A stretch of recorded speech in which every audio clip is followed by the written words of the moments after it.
behalf of the Maplewood Housing and Economic Development Commission and the City of Maplewood, I want to welcome everyone to the 4th annual Community Engagement Breakfast. I'm Mark Jenkins. I serve as the chair of the Housing and Economic Development Commission, or to save everyone time, I'm going to call it HEDC for the rest of the day. I've had the honor of serving on the HEDC since its inception, and I will tell you, one of our key goals has always been to increase our engagement with our business community. Events like this are key to that communication, that back and forth we need to have with our businesses. Not only this event, our business engagement breakfast, but also our business engagement program, which our mayor, Nora Slawik, will tell you about a little bit later this morning. These are all important steps for the city to understand your needs and your opportunities within our community. Not only does that make our community stronger for our businesses, though, it also makes it stronger for our residents and for those visitors who drive your businesses. So to kick things off, I'd like to invite Mayor Nora Slawik up to the stage to say a few words. Nora was elected to the City Council and started serving in January of 2014. Mayor Slawik has lived in Maplewood for over 24 years, where her 2 children attended the 622 schools. She works as a consultant with a variety of nonprofit and educational organizations to help them achieve their goals. The mayor is very involved in transportation projects that affect the Maplewood area. She is chair of the Policy Advisory Committee of the Rush Line Corridor Task Force and is an alternate member on the Gateway Corridor Commission. She also serves on Suburban Ramsey Family Collaborative and is a member of the North Star Scouting Museum Board. Please join me in welcoming Mayor Slawik. Thank you.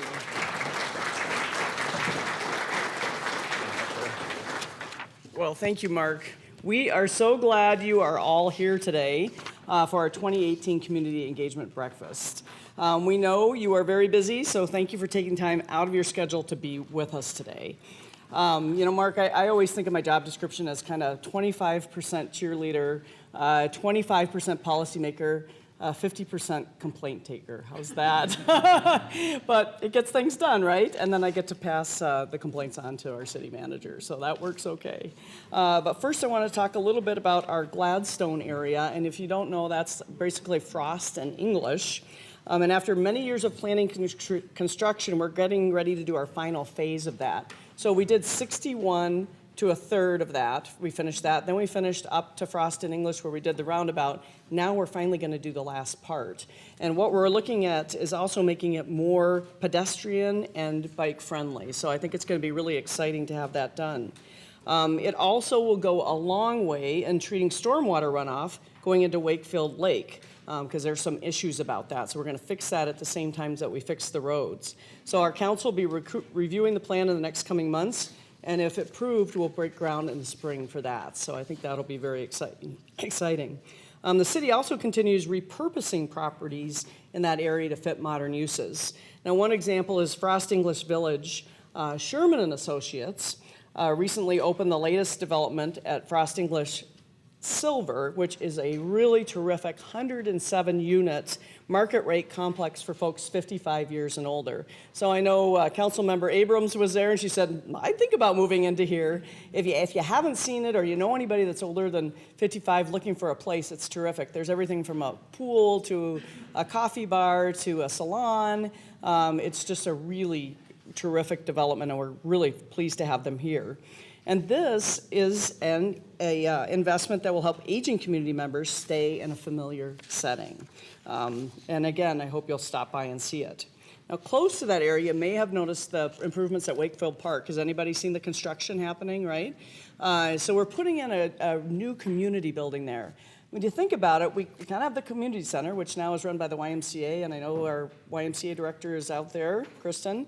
And but Wakefield will allow us to have, and all of you to have, if you want to have a birthday party, anniversary party, a gathering, there will be both an indoor facility to do that for I think about 100 people, as well as an outdoor facility, and it's really on a beautiful setting with Wakefield Lake, so we will look forward to that. In the northern part of Maplewood, the city is looking on a bold vision to reimagine the North End and Maplewood Mall. And later this morning, Perkins and Will, who are right here, the consultants from Perkins and Will tell us about the market study and some of their early planning on the issues. You know, we've been really impressed with the work so far. We had a meeting last week. We had, with the help of many of you here, we turned out new business people to come to that meeting. And we're looking at, you know, taking the strength of St. John's and their new healthcare building and all that strength and balancing it with what's happening in our retail environment, right? We know around the country that the retail is struggling. You know, I went to a conference recently, and one of the sessions was the retail apocalypse. And I thought, wow, that's quite the title, but it is happening everywhere, and trying to figure out how to reinvigorate it. Some of the ideas we talked about, maybe having a hotel in Maplewood, and that's looking really positive. Maybe doing things in the parking lot. You've seen other malls do this. There's a bunch of parking out there. You could develop housing and other entertainment type things to go in that parking lot. We're very familiar with the work of Perkins and Will because they developed our Rice Larpenter plan. So I'm not sure if you've seen that, but it's worth going online on the Maplewood website and taking a look at that. If you saw the front page of the Pioneer Press, I think it was yesterday, we are very pleased where the old Stargate nightclub was, right? As I tell people, that's the only meeting we've had where we've had to have an emergency meeting and close a business. We now have a new Nepali restaurant and grocery going in there. So we're really exciting. That's the start. And then if you look at the plans, they're ambitious, but what it takes is that start of starting the roads and getting those first businesses in. So exciting things happening at Rice and Larpenter as well. Plus we have our partnership with Roseville and with St. Paul. In this case, we're kind of the small partner because really, if you know that corner, St. Paul has a huge chunk of it, and then Roseville, and then us. For the second year in a row, we partner with the St. Paul Area Chamber of Commerce. Sue Shannon is here, and she's going to be talking today about our business engagement project. You know, it's really important. We're trying to meet the needs of our businesses and listening to their needs on how we can be the best partner. I'm not going to, you know, spoil what she's going to say, but one of the things, of course, is skilled workers, and that's where Century College comes in. Is our businesses are looking particularly for kind of the associates level and people with technical skills. So far, we've met with 35 businesses, and you'll hear your full report in a few minutes. Two that I went on 3M. 3M's a great business to visit. Chief Nadeau went with us, as well as City Manager Coleman, and just to learn about their needs. You know, one of their needs, actually, they said, as far as staff, is for administrative professionals. They're coming in to work at 3M. We have 15,000 people that come onto that 3M campus every day. And the administrative folks need to be better trained. And so they're hoping trends like that we can get folks in this area to be up to speed when they're starting to work with 3M. My other visit was to Cub Foods. And, you know, the grocery business is changing, right? Cub has been bought. They're not sure exactly what's going to happen from here in. But we ate a lot of bars that day, right? They had, well, where's Yao? Yao is here from the St. Paul Chamber. So there were like 6 of us, and there were like 3 giant things of brownies and bars to eat. But we also learned about, and you know this, is that grocery business is highly competitive, right? And how can we as a city help them to do their best business possible? So we look forward to a continued relationship. And despite the fact of what's happening with our businesses, just to say we'll focus on a little bit on our elementary and our 622 and 623 school districts. We had both superintendents come and present to the council. You know, we had a meeting with the realtors this week, as a matter of fact, and they said, you know, what is your relationship with the schools? Well, the fact is the city and the schools are intrinsically linked. If someone's coming to look in Maplewood for a house, they're going to look at the school district. If someone's looking at the school district, they're going to look at what it's like to live in Maplewood. And so we have to be up to speed on both ends. 622 is a leader in Minnesota for the number of students taking college credits while still in high school. They're working with area realtors to better market the school's accomplishment to potential families moving into this area, because we can go head to head on any statistics in 622 and come out well, even with our neighbors to the east. And the district's also getting innovative about how it funds building upgrades to meet demands of 21st century learners. And so I know I talked about him a little bit already, but the 623 superintendent is here, and he came last week to our meeting. He had to sit through all the firefighters swearing in and everything else. And we appreciated him being there, but they have, they passed their bond referendum. So you're going to see things like Roseville Area High School being able to have that 21st century security that we all need in our schools, right, for things that are happening. So very proud of the Roseville skills and things that they're doing in our community as well. Part of Maplewood is served by the Roseville schools. So I'm excited about what's going on in Maplewood. I hope you are too.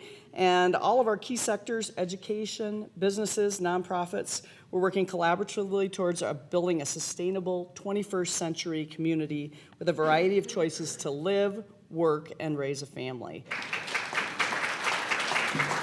The St. Paul Area Chamber of Commerce and our economic development team went around to about 15 businesses, and we had the opportunity to tag along on a couple of those visits.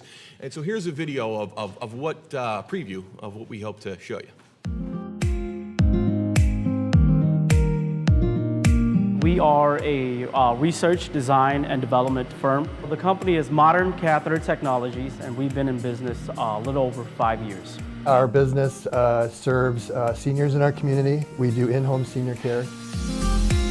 Why Maplewood? One, some of our owners live here, including myself. We realize that a lot of the operators that work in the medical device field, specifically what we do, they live around this area, and they're commuting all the way to areas like Plymouth, Blaine, and so we figured it makes sense for us to be here where most of our operators are. I think it's a good central location for us. It's easy to get to for most of our territory. Maplewood has always been seen as a strong retail sector, but we also know that medical, not just both medical office visits, but medical devices, equipment, development of those type of resources is an emerging industry in Maplewood, and we want to see that grow.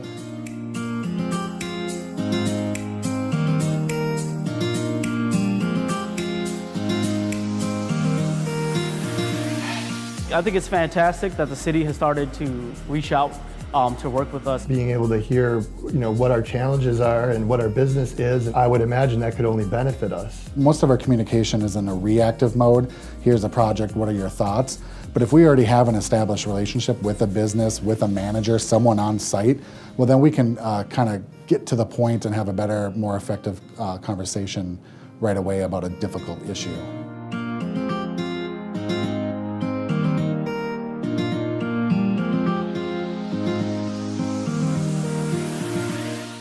Every single one of the businesses that we visited had a positive working relationship with the city. We're always looking to, find new ways to help our operators in there to become more efficient. For example, lean manufacturing, something that we've been wanting to implement. Maybe the city can come in, we can collaborate, they can help us find out, okay, here's the people that you can collaborate with. Here's a grant money possibly that you can write and see if you qualify for it. I think businesses who are in Maplewood choose Maplewood, either choose to stay here or choose not to move or choose to start their businesses here, is because the city is responsive, the regulations aren't too burdensome, and there's a lot of opportunity. We're also getting feedback that businesses are primed for growth here. They feel that Maplewood is a place that they can grow and create more jobs and create a home here for their business, so we're very pleased with that.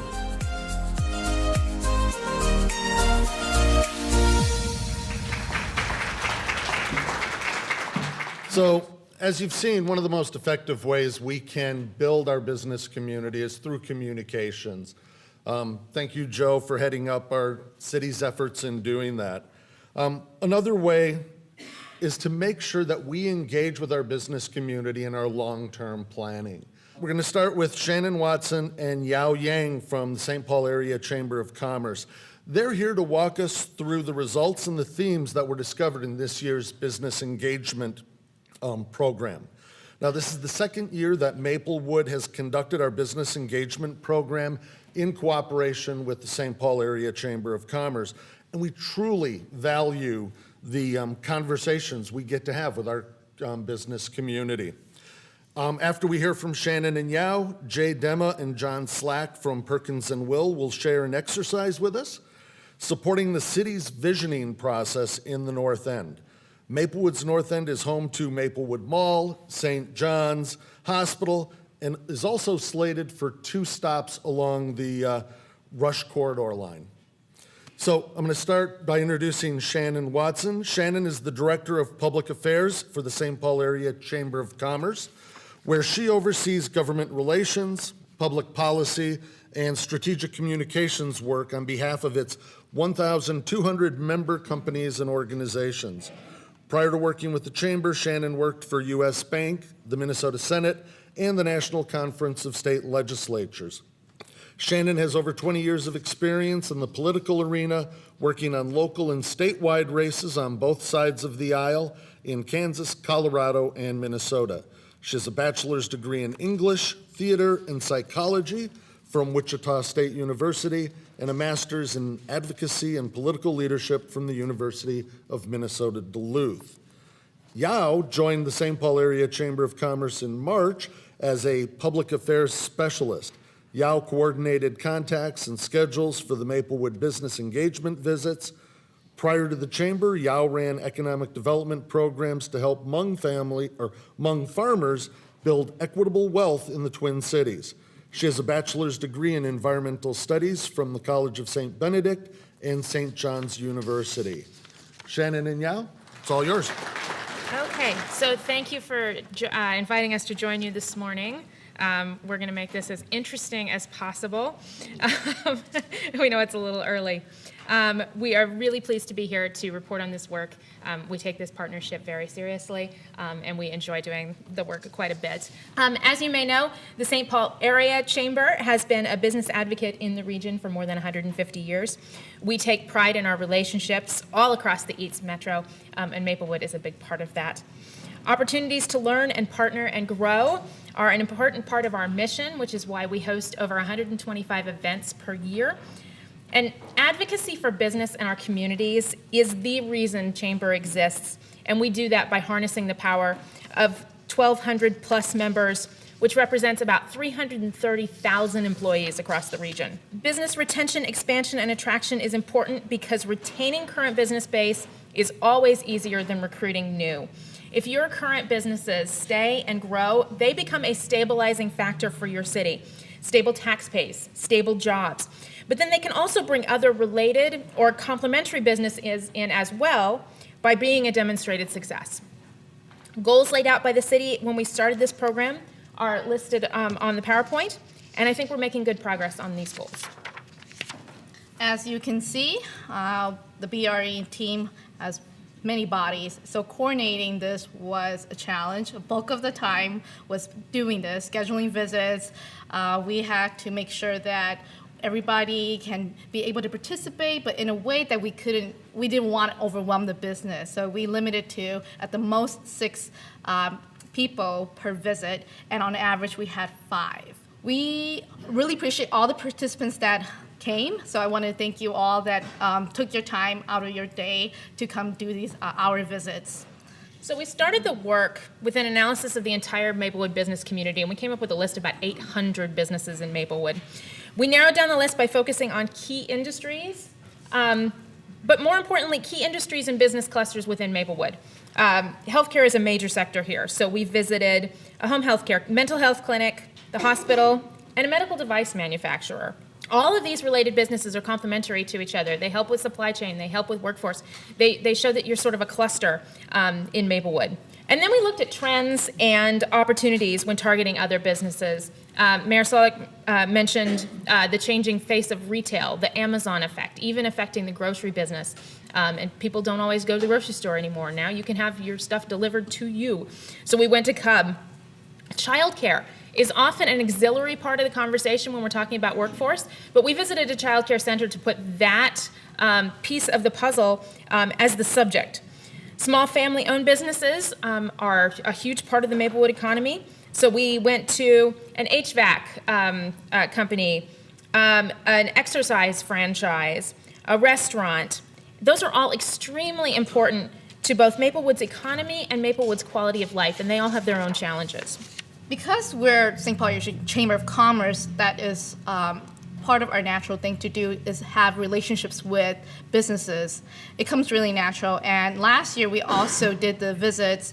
So we identified 5 legacy companies based on their size, number of employees, and impact on the city of Maplewood.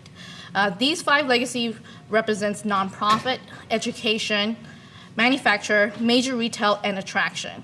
We visited 10 additional businesses this year, as you can see listed here and also in your report.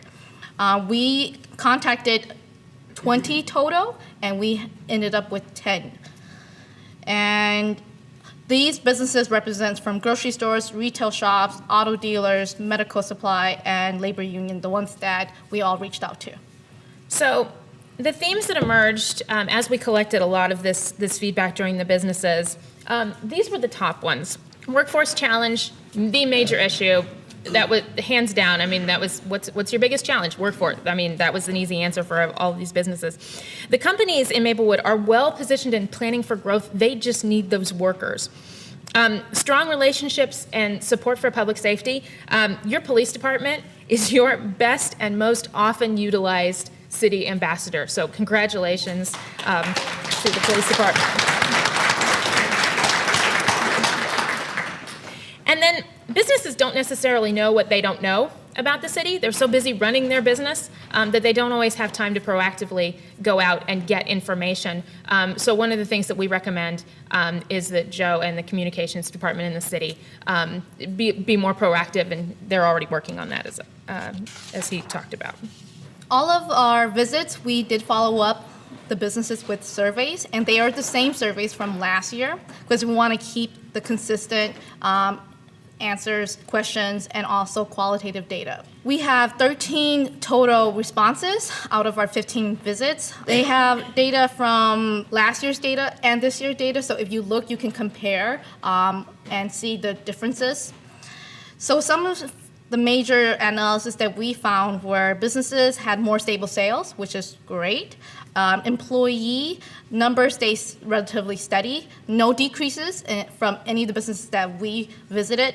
Many businesses anticipate maintaining relatively same increase in position. And for those that do anticipate hiring, face difficulties hiring people because of lack of candidates, lack of technical skills, and business, they just need to train new employees, so it's a lot of investment to do that.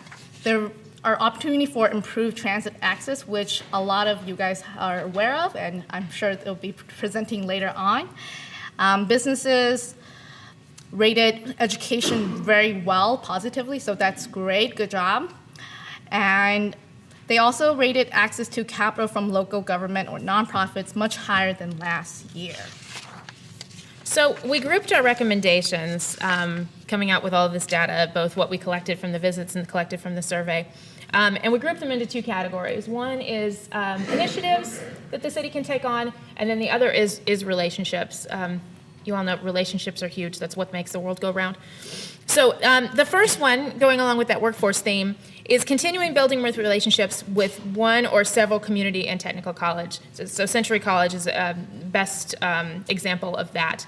When businesses and education work together, they can sort of go ahead and fill those needs and make sure that the students are getting the skills that they need to be involved with work. Yao mentioned before, trust can be an issue sometimes when the part of the scheduling that took so long was when you cold call a business and say, hey, the city wants to come see your business. Sometimes there's a little resistance to that, like, what do we do? What are you coming to look for? Which is one of the reasons that we made those calls, because the chamber wants to come see your business is a little less threatening than the city wants to come see your businesses. As we're looking at 2019 in this work, consider expanding the relationships that Maplewood businesses already have with the city. So if a business has already had one touch point, you've pulled a permit, but then you've never heard from them again, maybe start there. The third one is continuing the partnership with the St. Paul Area Chamber. This is mutually beneficial work.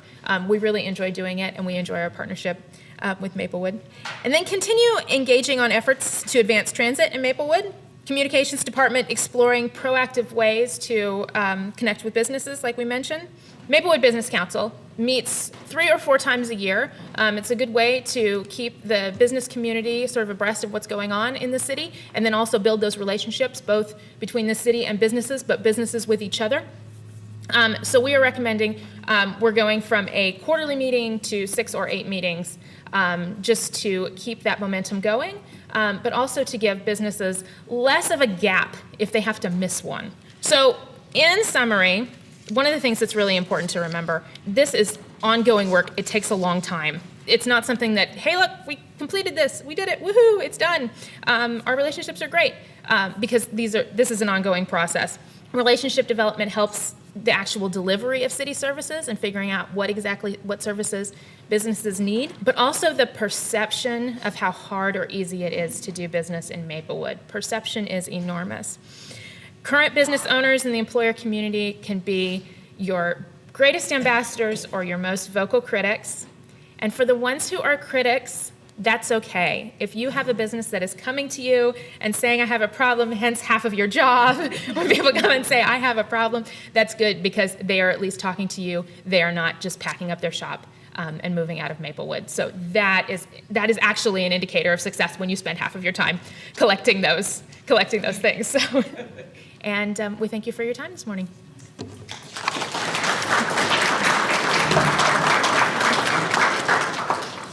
Next up, we have Jay Dema and John Slack from Perkins & Will to discuss the city's visioning and planning process in the North End.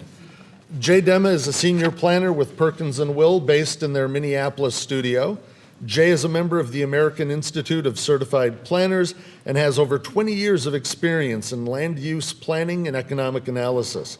He has also worked on a wide variety of project types, including transit-oriented development, redevelopment, brownfields, corridor studies, small area plans, and campus plans, comprehensive plans, economic development studies, real estate market studies. You do a little stuff sort of during the day, don't you? Okay. Jay regularly speaks to communities and organizations about the complex relationships among demographics, economics, and land use change. John Slack is an associate principal with Perkins & Will and leads the regional urban design practice. John is a registered landscape architect with over 22 years of professional experience. He has worked on numerous large-scale urban design and planning projects with a specific focus on sustainable placemaking, healthy community design, and resilient urbanism. John has an extensive background in mixed-use urban redevelopment and design, brownfield design, green infrastructure planning and design, complete streets design, and public realm streetscape planning. I'll hand it over to Jay. All right, wonderful. I know the agenda had myself and my colleague John Slack on there, but I think in the interest of time, I'll be the primary presenter here. But you're going to see both John and I at most meetings like this. We're really engaging and listening to the community. And John and I, we've been working together for over a dozen years. And as you can tell, I'm kind of the analyst guy. John's the designer, so we kind of complement each other. And real quick overview, I'm going to give you the basics on the North End Vision Plan, which is what Perkins & Will is currently working with the city of Maplewood and the community on right now. I'm going to give you the basics on what, where, why, how, when this planning process is involved in. And then I'm going to touch on some background research that we've actually been doing to try to tee up and get us prepared for doing the planning process.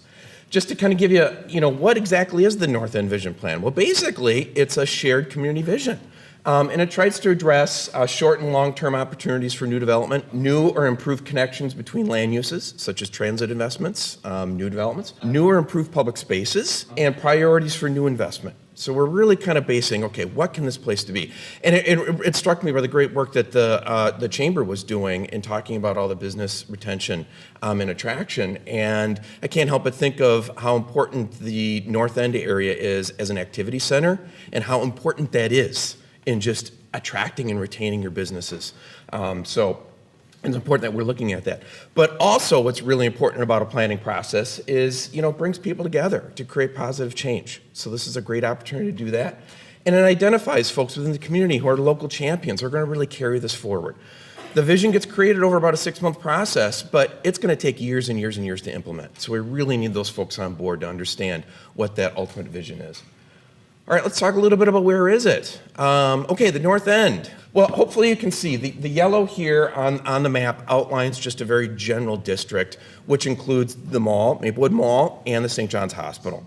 Two really important anchors for this area. It's roughly bounded by 694, White Bear Avenue, Beam Avenue, and the Bruce Vento Trail. So clearly, it's this really important area within the community and even the region. There's 2 million square feet of retail space, roughly, almost 1 million square feet of healthcare space. It's 5,000 jobs and another 10,000 close by. We've got a breakdown of 55% of the jobs in this area are retail, but another 40% are in healthcare. So you can understand how important these two entities are. But at the same time, there's 1,000 households that live in this area as well. So it's an emerging and established sort of residential base as well. So you've got a lot of different things going on, but hopefully this gives you a sense as where we're generally kind of focusing our efforts on. Now, question is, why do it? Why do we look at this place? Well, first of all, it's been identified in the city's comprehensive plan for 2040 as kind of a key goal to look at this particular area within Maplewood because it is just so important. And that's really what this planning process is about. But it's also to coordinate with the Ramsey County and other partners on the planned Rush Line BRT, which was mentioned. There's 2 different station stops that are in this area. And it's been noted already that retail is really changing. And how can we as a community sort of stay ahead of that and understand those changes and make really community vision decisions based on that? And then healthcare, it's such an important part of our economy. As a matter of fact, according to state figures, healthcare is going to be the fastest and largest growing job sector in the metro area through 2024. So how can we build on that, for example? There's also the opportunity to explore new ideas for improving the north end, and it's to guide the design and location of future planned investments, such as roads, trails, new development, so forth. And ultimately, if you have a plan in place, it's going to help you secure project funds, perhaps, and attract interest to the area. Okay, how do we go through this process? Okay, first of all, we start with just understanding where we are today. If you're going to create a vision or a plan, it's really hard to understand what that's going to be in the future if you don't know where you are today. So it's really going through the basics of trying to pull back and do a lot of fact-finding to understand more about yourself and the community and the area that we're looking at. So there's a variety of different things we look at. And then we try to build upon previous planning efforts and other work that's being done. So we want to take good ideas that are already being discussed and being implemented and bring them forward and integrate them into a plan like this, such as the work from the comprehensive plan. And then there's the work that's being done on the Rush Line BRT. And there's other like small area plans that might have an influence that we can learn from as well, which were mentioned earlier, such as the Rice-Larpenter Vision Plan. And then we start to gather input. We start to listen to the community. There's a variety of different ways that we're going to be going about doing this process. So there's public meetings, which is a real traditional thing to do. We actually had one back on August 21st. We had an open house at the library in the area. But then there's relying on digital tools, such as a website, one-on-one interviews, attending certain events that happen in the community to learn and get to understand things.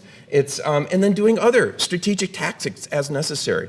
And as a matter of fact, I want to call out Ling Becker. Are you in the audience? Yeah, thank you very much. So Ling's actually working with the city and collaborating with us, Perkins and Will, on doing a lot of business outreach as part of this process. So we just want to highlight the ways in which we're really trying to listen to folks and gather. And that's going to happen throughout the process. And then once we gather a sufficient amount of ideas, we start to turn those ideas and understand how and test them for change. So it's really going back and kind of drafting up ideas, concepts, putting them down on paper, scribbling them around, and then we bring them back to the community to say, well, what do you think about this? And we refine those ideas based on, again, additional input for folks. And make sure that they align with the community's goals and objectives. Eventually, as part of this process, we'll try to create some design guidelines that reinforce that vision.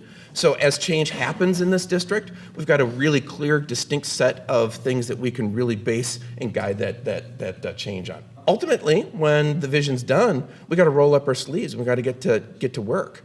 And we're going to lay out steps in the vision and the plan to understand where are things we can do today or tomorrow, but then things that are more middle of the road, down the road, and then even long-term bigger ideas as well. So we want to look at all those different aspects of how this plan can get implemented. The decision-making process, what we've established as part of this to help guide us through is we've got a working group that's been appointed and recruited from folks in the community, and it's made up of folks, elected officials at the city, key city staff as well, residents that live in the area, businesses that represent the area and work in the area as well. And you can see we're the consulting team that's down at the bottom. We're collaborating with Ramsey County because they're doing so much work on the BRT. And ultimately, of course, all of the decision-making gets informed and put on the community as well. So you can kind of see that relationship. It is important to note that a plan of this nature, like a lot of planning that gets done at the city, is ultimately the authority of the council, and it gets brought forward to them, and it's up to them to ultimately approve and adopt the plan itself. So when is this all going to happen? So we set up roughly a 6 to 7 month process. We just kicked off last week with the working group, which Mayor Slock mentioned earlier. So we're really early in the process right now. So a meeting like this is a great way to get out and let people know what's going on. But basically, you'll see there's these different phases that we go through. So once we get into the winter time, we're going to start bringing out some ideas to the community, engage them on some of these concepts. We're spending the remainder of fall getting out and doing the initial round of listening.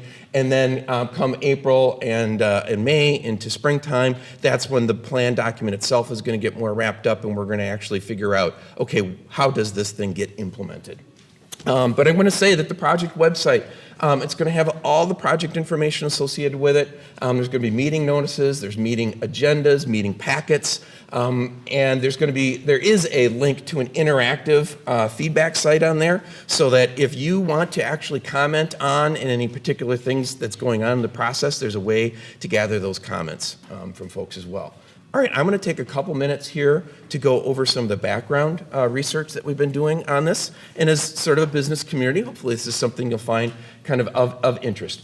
We did do a market study back in May, June, a few months ago, where we looked at demographic trends, construction development trends, vacancy and pricing trends in the different real estate sectors. We interviewed a handful of developers that have worked in this part of the metro area. We did some demand calculations based on some of those factors. There is this report, and it's about 70 pages, and I'm going to try to condense this down into about 2 slides. It is on that project website. So that address that you can go to, if you want more information about this study, you can go to that website and you can download the entire study. But just to kind of go over some main takeaways based on all that work that we did, this area, it's a really key activity node. And I don't think that comes as any surprise to folks in this room who are engaged in conducting business. But the idea of introducing and enhancing transit service that connects more strongly to the whole regional transit system is only going to enhance this area as a potential node for activity. There was also, based on a lot of the interviews we did, the notions of walkability, which is how easy you can get around and you can walk within this area. Transit accessibility, the idea that there's a mixture of uses that complement one another, whether it's housing, whether it's different industries that are represented, whether it's retail, whether it's office, so forth. Those are all things we heard from people in the development community, that if those things are present in areas like this, that only just attracts their attention all the more. Related to that is the degree to which there's sort of a local commitment, local government commitment to sort of introduce and make those places represent these ideas. That only influences investors. It just makes the area more attractive if it's the city's demonstrated ability that they are actually investing and committing to these areas themselves. Right now, the housing market is really, really heated, and it's quite hot, which is for the short term is great. But there is a sort of natural real estate cycle associated with these things. But what I'm going to say here, though, is that when you think about all the different things that are happening in the North End, it's really teed up for a lot of investment over the long term. So despite a real estate cycle, it is going to have a certain level of interest among not only development community, but just simply people who want to live and be close to these goods and services. And the role of the healthcare, how crucial that is. It's driving growth in the form of more employment. but it's also beginning to kind of find itself out of its traditional settings and getting into and being integrated among not only a medical office, but right into the housing itself, and even into the public realm, and even in retail spaces. So how important the healthcare sector is, not only as it is today, but how it might evolve over time. And then due to some structural industry changes, retail investors right now are really in a wait and see mode before making any big decisions. This is something with the impact of a lot of online retailing and so forth, particularly among national retailers. They just don't know what's happening, so there's just so much uncertainty. So obviously folks who own retail establishments or own properties that have retailers in them, it's, we're trying to really understand and let them kind of help guide us a little bit, but at the same time, communities can also work on trying to work with them to set a vision for an area to be able to respond and adapt to change. I don't think the mall's gonna look the way it does 20 years from now. And I think everyone in this room can agree to that. But how can that mall look is really ultimately the question we want to answer. And some of the things that other shopping centers have been exploring that have been evolving in recent years is looking at food concepts and health and pets and adding housing and education, offices, government services, all these different things and notions that can be added to these areas. I'm going to flash through these real quickly. These are a set of additional analysis maps that we are put together that we're going to be using to help kind of inform ourselves as consultants, but then as folks, as people who are engaged in the community. These are all on the project website as well, so we want to understand the built form in these environments, just how much impervious surface there is, because stormwater and the dealing with climate issues and making sure that we have clean and healthy resources around us are really important. Walkability and access to green space, land ownership patterns, so we can work with the community to understand who owns what and what role they have in a visioning process like this. Traffic volumes, how important that is for visibility and accessibility for different uses. Just the overall property values, the age of the structure. Newer structures are less likely to be redeveloped. Older structures might have a tendency to be redeveloped. Where are those, for example? The regulatory environment, current zoning. Perhaps out of this process, we might think about rezoning different areas to encourage new uses. Where the utilities are, or where they aren't in some cases, where we might need them to encourage certain things. Understanding the regional road system and how important that is. The mall's here for a reason. How can we keep this area relevant in the future? And I'm going to quickly flash through a case study of the Southdale area in southwest metro area. And I don't want to talk about it in terms of it being directly relatable, because there's a lot of things that are, set Southdale and that part of the metro area apart from the northeast metro area. But what they've been doing in the last several years, I think, can be kind of interesting and sort of telling as to what's been sort of the way that that area has been evolving. So the map identifies the Southdale, the big mall. There's sort of the satellite mall, the Galleria. There's a big Target. So this is an area in between 494 and Highway 62. So what Southdale has done over the last several years is their malls, actually, they filled in the parking lots with housing, new retail, lodging. Hotel was mentioned earlier today about a possibility. So we're filling in parts of the mall. We're also filling in lots that are adjacent to the mall.